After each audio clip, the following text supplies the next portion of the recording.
To je Radio 1 podcast. Včasih človek že zelo zgodaj začuti, kaj ga res zanima. Pri nekaterih se to z leti spreminja, pri drugih pa ostane ista zgodba od otroštva naprej. Današnji gost je eden takih. Najprej so bili avtomobili, vožnja in občutek nadzora, potem pa so se v to zgodbo zelo naravno vključila še letala. Od otroške radovednosti do kabine oziroma kokpita potniškega letala, ko slišiš koliko korakov učenja in odločitev, je bilo vmes hitro postane jasno, da to ni pot, ki se zgodi kar tako čez noč. Povej, kdo si in kaj počneš. Radio 1. Pozdravljam poslušalce Radio 1. Zdravo. Moje ime je... Povej, kdo si. S Klepačem in Gustinčičem. Ja, dober večer. Ime mi je Matej Gorjan in sem komercialni pilot na potniškem letalu Airbusa 320. Ok, dobrodošel. Najlepša hvala za povabilo. V našem studiu, ja, z veseljem, lepo, da si se odzval, si v pripravljenosti, ne? Kako? Ja, seveda, še na pripravljenosti, tako da me lahko pokličejo danes, jutri.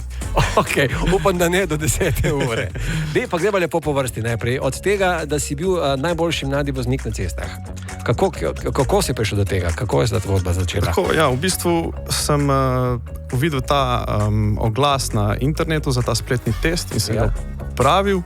Nekako sem prišel v ta izbor, potem prvo ta polfinale, sem z odliko opravil s tem in prišel kar naenkrat v finale. In potem sem celo v finalu bil najboljši za volanom in zmagal, tako si prislužil to Ford Pumo in tudi avto, ki je bila nagrada. Za 1 leto. Ja. Sem dobil za voziti. In potem si rekel, zakaj bi se jaz smatral tle na asfaltu, če ga lahko tudi više? Ja, tako. Ti si zdaj pilot Airbusa? Tako, A320. A320, ampak ta zgodba se je v bistvu že začela še dolgo pred avti in vsem skupaj. Že ko sem bil, bi lahko rekel, kot otrok sem obvrževal letala in delal te modelčke letal in jih spuščal. Potem je pa tam ta ljubezen samo rasla in se nadgrajevala. In boš povedal potem celo zgodbo, kako si prišel do tega, da si rekel, zdaj boš šel pa za pilota. Kakšna je sploh pot, da postaneš pilot? Koliko je odrekanja, koliko denarja konec koncev tukaj v igri? Vse to boste danes izvedeli. Torej, rekel si, da že od malih nog te je spremljalo letalstvo, te je spremljalo avion. Od modelčkov, ki si jih delal, od tega, da si stal in gledal in čakal avioni, da so leteli. Tako. Kaj je tisto, kar te je pritegnilo? Zakaj avioni? Jaz recimo vem, ko sem bil mali, sem rekel, mami, jaz bom pilot in zdravnik, da vas bom lahko vozil okrog po svetu in če bo kdo zbolel, vas bom lepo pozdravil. To je to. In potem nisem ni pilot, niti ne zdravnik. Imam tle nekaj na radiju, nekaj podobnega, nekaj pilotski kabini, par gumbov, dosti manj, kot jih imaš ti v kokpitu. Ampak, zgodba tvoja? Ja, moja zgodba v bistvu zaradi tega, ker to letalo predstavlja neko svobodo. In to me je že od nekdaj navdihovalo. Ja. No, tako da se je potem ta zgodba, malo bolj resna, ta letalska zgodba začela v srednji šoli. Še malo preden sem dobil izpit za avto. Sem že začel hoditi na predavanja iz teh predmetov letalskih in potem počasi Kakšni so te predmeti? Ja, to so recimo meteorologija, pa v bistvu neke principi leta. Sploh kako lahko letalo leti? Tako, tudi vzgon, pa te stvari. Seveda, Okay. te osnove, ki jih mora v bistvu vsak pilot znati. To moraš vedeti, zakaj leti? Ja, Ne samo, da se sedeš in da gre. Boljše, če razumeš. Boljše, če razumeš. Pa vreme tudi moraš razumeti. Seveda, to je tudi en najtežjih in najpomembnejših predmetov. Seveda, meteorologija. Ja. Torej, naprej? Ja, tako da v bistvu potem pa začneš počasi leteti z inštruktorjem, Ja. In po nekih 45-50 urah v zraku. Čakaj, te bom stavil. Ti se malo naučiš, kako letalo leti, kaj so te vzgoni, kakšne sile delujejo. Potem te naučijo par oblakov in ti že greš v letalo sedeti in voziti. Tako, ampak z inštruktorjem seveda, na začetku. Okay. Potem pa po parih urah, 10-15 ur, če presodijo, da si sposoben, pa te spustijo na prvo solo vožnjo. Nobene psihoanalize ne naredijo prej, da vidijo, če si sploh mentalno stabilen. Ker po mojem, da se ti sfuzla gor v zraku ni dobro, ne za inštruktorja, ne za te. Ja, v bistvu imaš zdravniške izpite za te letala, imaš prvi razred pa drugi razred. Drugi razred je za ta manjša. Ja. Za mene, ko sem pa komercialen, to pa v bistvu rabiš potem prvi razred, je pa potem so bolj stroga. Govorimo zdaj komercialen, ko voziš Airbusa. Tako. Okay. Ampak gremo še mi po tej poti, gremo najprej k navadnim mičkenim letalom, s katerim si ti začel voziti, ne? Kakšno letalo si vozil? Ja, to so cestne, po večini cestne, recimo cestna 150, to je za 2, ja? Pa cestna 172, potem to je za 4 osebe. In s takšnimi začneš potem trenirati in voziti pač. In recimo, kako izgleda prva ura? Poleg tega, da se spoznaš, da ti nauči, kateri so kakšni gumbi, zakaj stisniti in tako dalje. Tako, idealno je v bistvu, če ti že vnaprej se naučiš že na tleh iz učbenika, kaj vsi ti gumbi in kazalci pomenijo. Ne, da si v zraku rečeš, kaj. Tako, da ne zgubljaš potem časa v zraku, ker to je v bistvu so kar drage ure vsega tega letenja. Ne. In potem se seveda prvo uro spoznaš, potem pa napreduješ, ne vem, zavoji, neki prevajanje leta iz vodoravnega v spenjanje in potem počasi tudi pristanki že. Aha, potem ti dovoli tudi pristati. Seveda, parkrat ti pokaže, potem pa probaš tudi ti. Se spomniš trenutka, ko si prvič pristal z letalom? Ker v bistvu vzleteti in pristati je nekako enako težko, ne? Ali kaj? Ne, to je velikrat ljudje mislijo, ampak jaz mislim, da je veliko težje pristati. Vzleteti ni tako težko. Imaš koliko let imaš za sabo? Šteješ te stvari? Štejem, samo ne vem točno koliko letov, bolj koliko ur. Okay. Imam nekje 1600-1700 ur za sabo. 1700 ur letenja? Letenja, tako. Okay. Torej greva k pristanku in vzletu. Pri vzletu je pomembno kaj? Najpomembnejša stvar? Da vedno vzletaš proti vetru, ne? To je... Tebi je to normalno, meni ni to proti vetru, to je tisto znanje, ki si ga pridobil iz vzgona in vsega tega. Tako. Ja, to je najbolj pomembno, ker imaš že neko v bistvu zračno hitrost, še preden se začneš premikati na tleh. Okay. Tako da potem neke umetnosti pri poletanju ni. Je pa velika umetnost, seveda pri pristanku. Ampak vseeno, prosti, pri vzletu ti še vedno rabiš določeno hitrost. Ja, ampak to je še najmanjša stvar, ki v bistvu te skrbi. Je recimo pri teh majhnih cestnih letalih, koliko prideš na uro? Ali to se v miljah govori? To se govori v vozlih. To je recimo poletiš pa nekje 55 vozlih, 60 vozlih, čisto odvisno od samega letala. To za mičkanje letalo. Kaj pa Airbus, ko ga dvigneš pri kakšnem? Airbus pa pri okoli 140 vozlih. Aha, to je kar. To je recimo 200-250 km na uro. Si na pisti že dosežeš takšno hitrost? Tako. Wow. Ok, zdaj greva k temu delu, ko so ti za svetle učke, torej k pristanku. Ja, to je v bistvu najbolj zanimiv del celega poleta, ne? In tudi mi, komercialni piloti v veliki aviaciji, smo najbolj v bistvu navdušeni, če lahko pristanemo takšno letalo, ker šele takrat se tvoje skillsi, tvoje znanje in sposobnosti pokažejo. Aha. In to je v bistvu tako tudi malo adrenalina, in potem pa tudi nek spet preizkušnja, kaj si se naučil do zdaj. A je ovira ali prednost to, da imaš odgovornost, ne vem, 200 tih potnikov za sabo? Ali niti ne se takrat jih odmisliš? Jaz mislim, da to kar odmisliš bolj kot ne. Ti samo narediš tisto, kar si bil naučen, a ne? In potem v večini primerov gre vse tako, kot mora. Ok, ampak ti veš, kako to gre, ko mora. Moramo mi to razložiti in povedati. Torej, ti si zdaj, bova šla potem naprej tvojo zgodbo do letalstva. Greva zdaj k Airbusu in k pristajanju. Ti si zdaj v letalu in dobiš dovoljenje, da lahko pristaneš. Moraš najprej dobiti dovoljenje. Tako. Ja. Ampak to je v bistvu že po vsem, po že skoraj najtežji delu leta, ki je v bistvu prihod na samo letališče. Ker že sam prihod je dovolj zahteven in seveda ta spust iz neke višine križarjena. Ja. Ponovadi Airbusi na koliko? 9-8 tisoč, koliko križarite? Ja, na 10 tisoč metrov. Dobro. In že ta spust iz te višine zahteva neko planiranje. Ne? In potem pa prideš še v take določene arrival rute, kako se to po slovensko bi bilo to, neke priletne rute. Dobro. In potem te vsi kontrolori uskladijo z prometom okoli. Seveda dobiš svoj... Ti nisi sam, ne? Tako je, na nekih velikih letališčih kot Frankfurt, Heathrow, tam letala predstavljajo na 2 minuti. To je kar tempirano. Ti moraš ujeti v tvoje 2 minuti. Tako.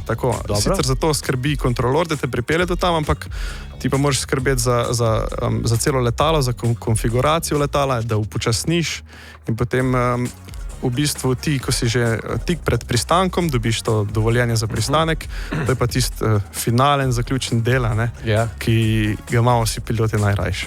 In pristaneš. Če sem gledal dosti tašnih posnetkov na YouTubeu, ko kaže pilote, ko letalo, tašno kot je Airbus, ga lepo bočno pripeljete na pisto, skoraj bom rekel, tako enih 60 stopinj imate nos stran obrnjen od ravne smeri in potem kar nekaj ga zravnate in ja, to je v bistvu... In da mora vsak pilot to znati narediti. Ja, to je pri nekih močnejših bočnih vetrovih. Seveda moraš letalo obrniti nos v veter, v bistvu, da potem letiš tako traverzno na smer piste. Potem ga pa v zadnjem trenutku, preden pa ga dotakneš z kolesi, pa ga v bistvu poravnaš v smer piste in dotakneš. In to je tudi eno znanje, veščina, ki se jo učiš celo življenje. Zdaj spet tisti, ki gledate nas prek televizije, ste videli, kako so se mu zasvetle vučke, ko je to govoril. Tisti, ki poslušate radio, tega niste videli. Ampak si že kdaj tako pristal, oziroma če si spil delo, si mogel tako pristati? Ja, seveda. Že velikrat se zgodi, da imaš ta bočni veter.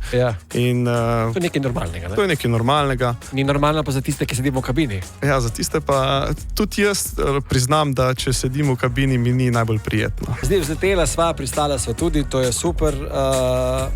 Za Airbus izpit je podobno poteka kot za ta majhna letala, samo je vse pač večje. Za majhna letala je nek generalen izpit, torej en izpit in potem lahko več tipov, več Cessna, Cirrus, več letal letiš. Lahko voziš, ja. Za Airbusa, ker je pa to kompleksno letalo, je pa to en veliki izpit, type rating se reče, ki ga pa nekje delaš potem en mesec traja, celo šolanje. In to si moraš en kup stvari zapolniti, ali kot v filmih, ko vidimo, imaš ta priročnik in te lahko pogledaš tudi kaj. Ja, seveda moraš znati... Kje je ročka za spustiti gume dol? Tako, to ni časa gledati v knjigi. Moraš znati kar neki stvari, se neki procedur se naučiti, potem pa seveda imaš še te simulatorje, na katerih se zvadiš do konca. Sam občutek letenja in pa tudi pristanek na teh večjih letalih, ki je drugačen kot pa na manjših. Seveda. Dej, povej, nisi nič povedal, kje pri komu delaš?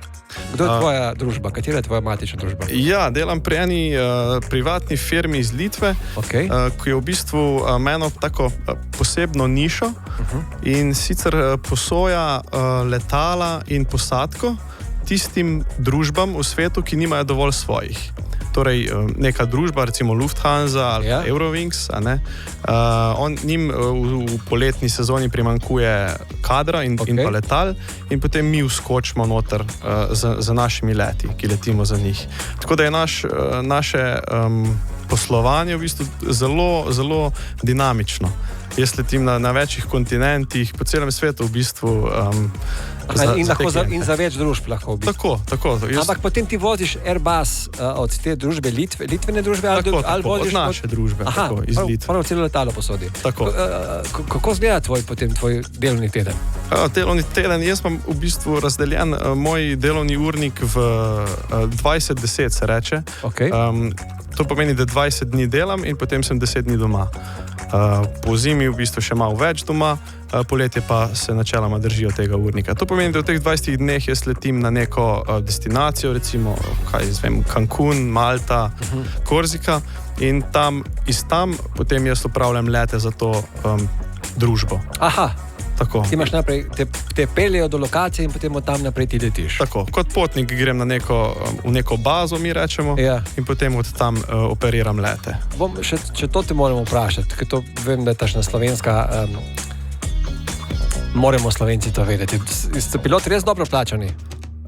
Ja, moram reči, mislim, mi smo plačani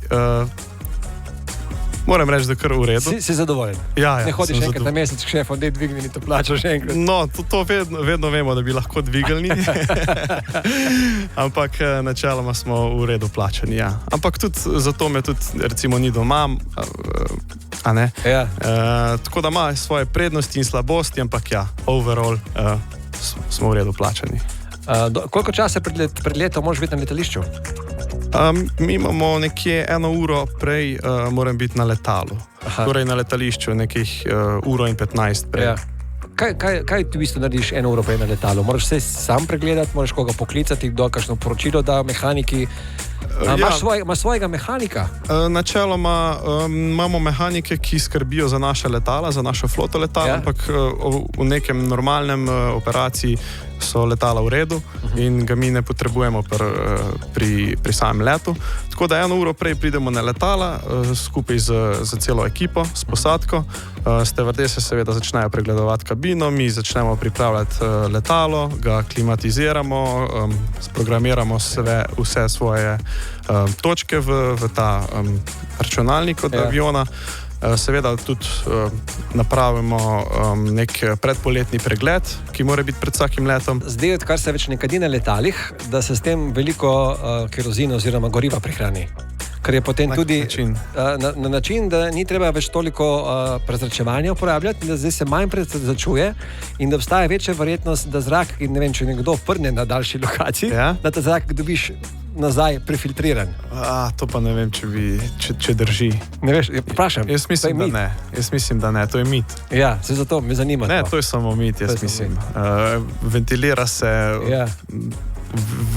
ves čas leta, tako da ne vem, kako je bilo, če pred 40 leti, ker nisem še letel, ampak jaz mislim, da je tole mit. Ok. Potem še nekaj matra mene. Kakšen odnos imaš do Boeingov? Ja, ta Boeing Airbus rivalstvo je kar... To je veliko, to vemo, ampak tudi recimo Airbus ni nikoli stal brez vrat. Boeing je recimo. Tako res je, pa tudi Airbus nikoli ni pikiral navzdola, ne? Tako kot v zadnjih letih. Tako da, mislim, jaz sem zelo ponosen in vesel, da letim Airbusa, ker Boeing ima ene par svojih hip, ampak zdaj me bojo vsi tisti, ki letijo Boeing, spet obsodili, tako da se že naprej upravičujem vsem. Ampak tako je pač. Ampak tako je. Airbus je v bistvu res objektivno boljše letalo, ker ima tudi neke sisteme fly-by-wire, to pomeni, da je krmiljeno vse skupaj v bistvu z centralnega računalnika in tudi ima neke protekcije, neke zaščite, ki jih druga, kako bi rekel, primerljiva letala, kot so recimo Boeing 737, nimajo. Aha, in potem je pač na nek način bolj varno. Ja, seveda, absolutno. Kako je, ko smo pri varnosti, se ti je zgodilo kdaj, da ste, ne vem, si padel v kakšno cono, tole brezračno, ko se reče temu, v balon, zrak? Ja, v bistvu... Pa te potegne dol, pa kar nekaj moraš, ne vem, avtopilote sklopiti, pa prevzeti komando, pa reagirati, pa rešiti 200 potnikov, pa... Koliko potnikov imaš ponavadi gor na letalu? Ni tako dramatično, zdaj vse tako, ko si ti opisal, ampak... Ja, meni se zdi, že samo da se malo strese, pa je bolj dramatično. Je pa v bistvu, jaz letim letalo, to je A320, ima 180 potnikov, ampak ja, včasih se zgodi, da pač prideš v to čisto turbulenco, se reče, ko tudi mi ne moramo videti, oziroma predvideti. Tako da se z letalo lahko začne močno tresti ali pa celo pač tisto, ko pade. Ampak ja, to nimaš veliko vpliva na to, moraš samo pač preleteti to in zdržati to. Se mi je pa že zgodilo v bistvu, da sem poletel na Korziki in smo za enim veter je pihal pravokotno na gorsko verigo in tam smo prišli v eno zelo, zelo hudo turbulenco, tako hudo, da v bistvu nisem mogel prijeti enega gumba v pilotski kabini. Tako je treslo. Ampak to pomeni kaj? Ti si potem ostaneš miren? Tako, potem si pomagaš z drugo roko, pa se dotakneš tistega panela, da lažje potem najdeš oziroma primeš ta gumb. Ampak to je rutina. V bistvu, to je tebi rutina, nam, ki letimo, ni rutina to slišati. Hvala Bogu, da je tebi rutina, da znaš to mirno pač predelati in tako dalje. Koliko pitov sta 2?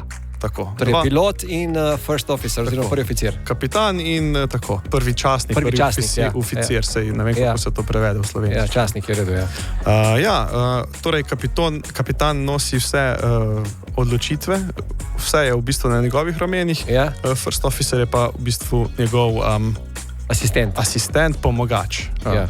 Tako da v bistvu skupaj ona dva probata to letalo pripeljati čim bolj varno do konca leta. Mislim, probata, to ni glih tašna simpatična, pa pripeljeta. Ja, pripeljeta, seveda. Okay. O pilotih kroži en kup tašnih in drugačnih zgodb, anekdotic. Ti si poročen, imaš punco, prosti. Tako, že 4 leta imam punco. Imaš punco, stevardeso? Ne, ni stevardesa, je veterinarka, zelo ponosen na njo. Ja. Kako ona gleda na to, da si ti pilot? Ja, ona je v bistvu še preden sem bil jaz komercialen pilot, je bila ona z mano, tako da je že kar nekaj časa in ve za mojo to pot. Ok, kako zbirate piloti stevardese? Imate možnost vpliva, koga dobite v ekipo? Ne. Lahko zbirate? Ali to vem, da se je dogajalo v nekih starejših kompanijah, ampak mi nimamo tega vpliva. To je določeno že vnaprej strani firme. Tudi iz operacijskih razlogov, tako da mi nimamo vpliva žal na to. Kako gledaš mogoče na to? Včasih recimo so bili določeni standardi za stevardese, določene višine, določene lepote, danes ni več toliko tega, pač je lahko skoraj da vsak, lahko rečemo, stevardesa. Kljub temu še vedno so neke norme. Tako, norme in tudi višina je še vedno neke omejitve so, ne? Ampak se strinjam, da mačken je ta standard padel. Se sprostil trg. Tako, se sprostil trg. Najlepše rečemo. Na koncu tudi je več letal, več stevardes potrebujemo in pač moraš malo spustiti. Imaš kakšno anekdoto svojih letov? Ja, mislim... Kakšne zgodbe, ki so tašne, tako da reče, wow!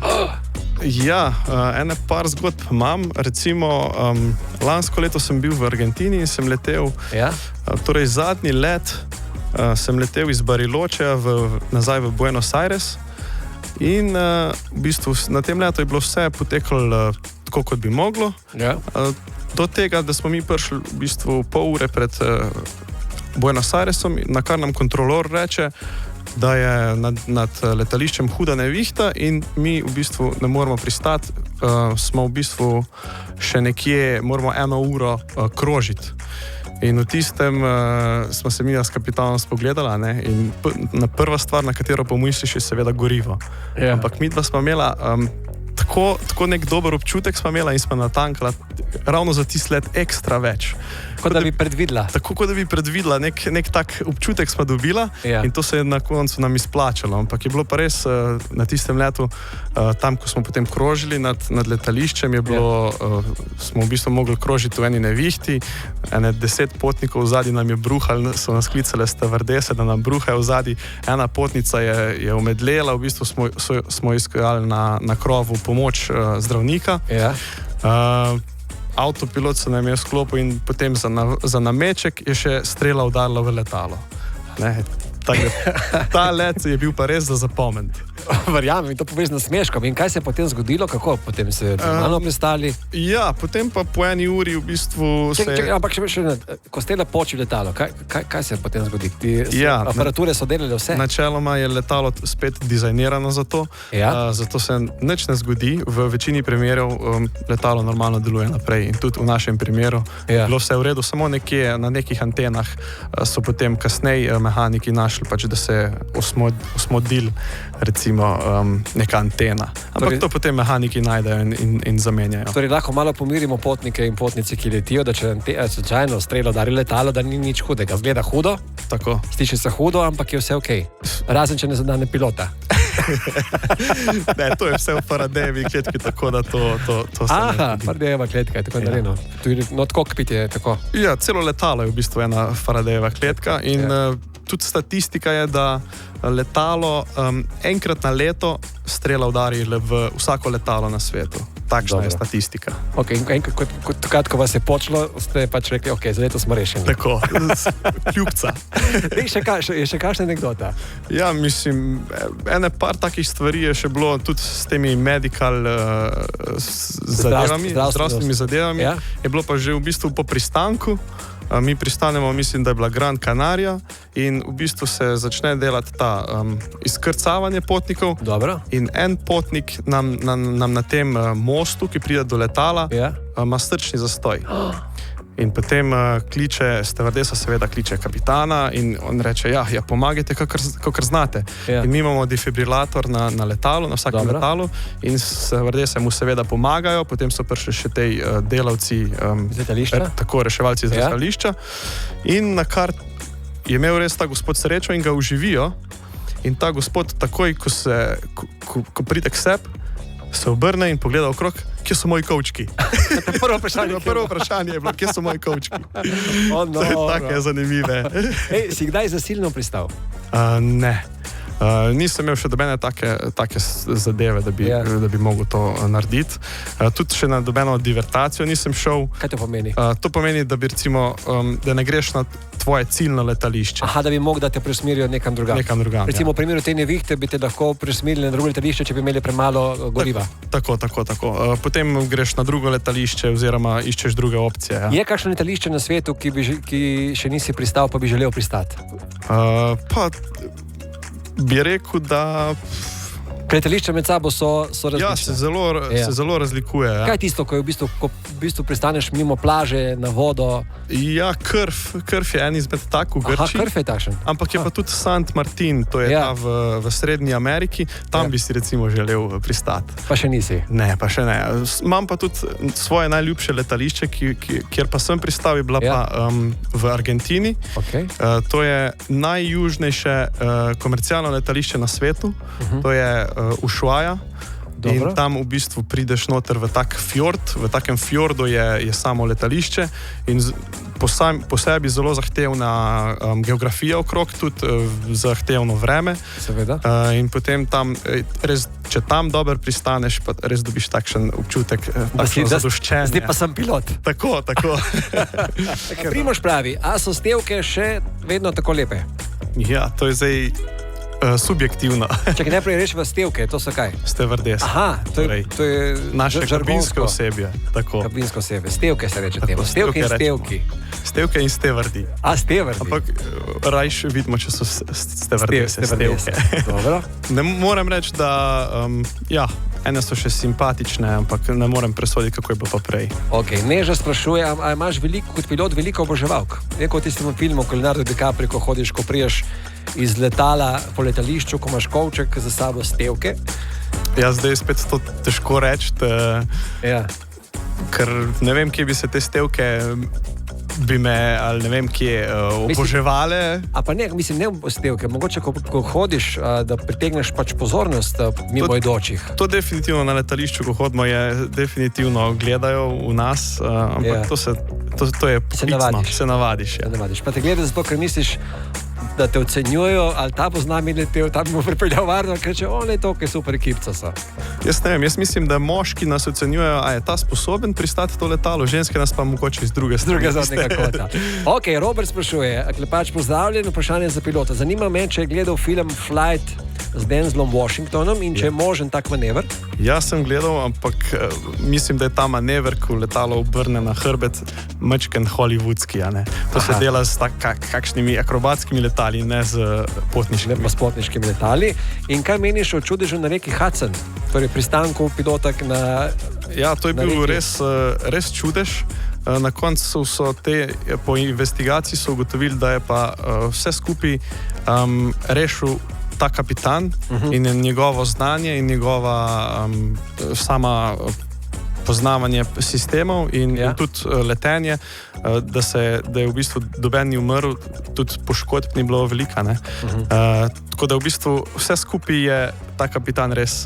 Torej kapo dol temu kapitanu. Kapo dol. Prej si na začetku, sploh prej sem začela klepetati, rekel, da v bistvu načeloma, ko prijete v potniško letalo, enkrat, ko se dvignete na višino, kjer križarite, je vklopen avtopilot. Tako. Ne? Večina časa je vklopen avtopilot. Ampak potem je tisti trenutek v lifeu, ko se enkrat potrebuje znanje pilota. Ja. Kot recimo tega na reki Hudson, ki naredi razliko. Tako, te pa rečejo v bistvu, da pilot enkrat v življenju, a pa enkrat na leto zasluži svojo pilotsko plačo. Na takšen dogodek. Ja. Potem sprašuje, a se v vseh teh letih še vedno razveseliš lepega vremena med letom? Ja, seveda. Najlepše je leteti po mirnem vremenu, Ja. Ampak se pa tudi slabega vremena ne ustrašimo. Kakšen je sploh feeling, ko letiš, ko ti imaš šipo spredaj in vidiš vse ven? Ja, to je eden dobrih delov moje službe, da rečem, da imam pisarno s najlepšim razgledom. Ja. In to je res pač čudovito, ker mi res doživimo ene najlepših razgledov. Recimo tudi lani sem doživel Severni sij. Ja. Vidiš te nevihte od vzgori, kar je tudi poseben čar. Meni najljubši del dneva ali pa leta je pa zvečer, ko v bistvu letiš proti zahodu in loviš sončni zahod. In imaš lahko tudi sončne zahode, ki trajajo po 2-3 uri. Wow. In to je res romantično. Tako romantično si mačkano ugasnemo luči in potem res uživamo. To s pilotom. Tako. No, ampak včasih je pa tudi kapitanka. Kapitanka? Tudi imamo. Ženske vozijo, imate? Seveda. Ne vem, nisem. Tudi imamo 2-3 kapitanke v naši firmi. Ok, ti si zdaj, ko smo rekli, prvi oficir oziroma častnik. Tako. In kaj ti manjka še do pilota, naziva pilota? Pilot sem že, ampak do kapitana mi pa manjka še ure, izkušnje. Torej. Aha, to je... Še nekih 1500 ur letenja.